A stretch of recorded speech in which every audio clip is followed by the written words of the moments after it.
This podcast is brought to you by Enlightening Learners Academic Coaching and Tutoring Service. In this presentation, we'll learn how to estimate square roots.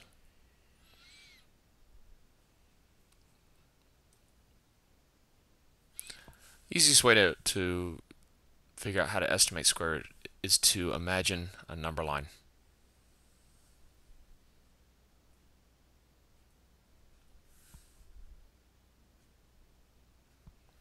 And on that number line, I've got my perfect squares. And we'll start with 1.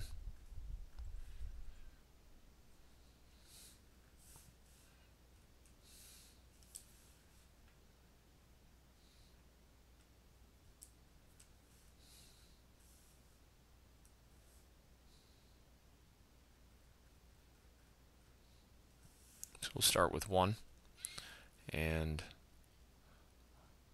1 squared. 2 squared, 3 squared, and so on. And we'll just extend that out to 11 squared.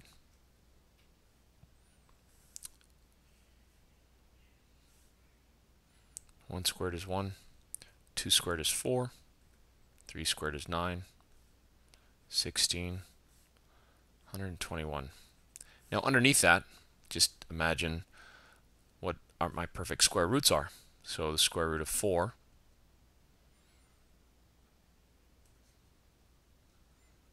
is, my square root of 4 is 2.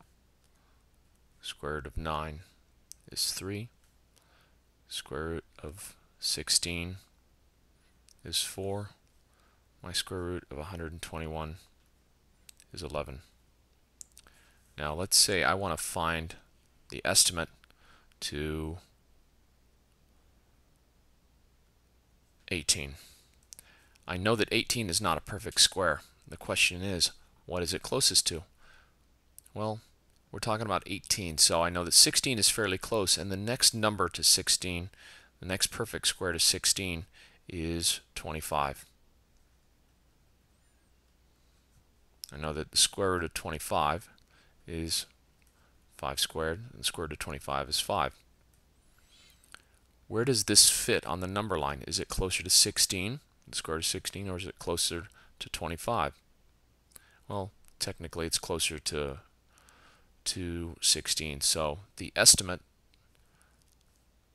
the square root of 18, when you write an estimate sign, we'd use a squiggly sign, is estimated to be 4.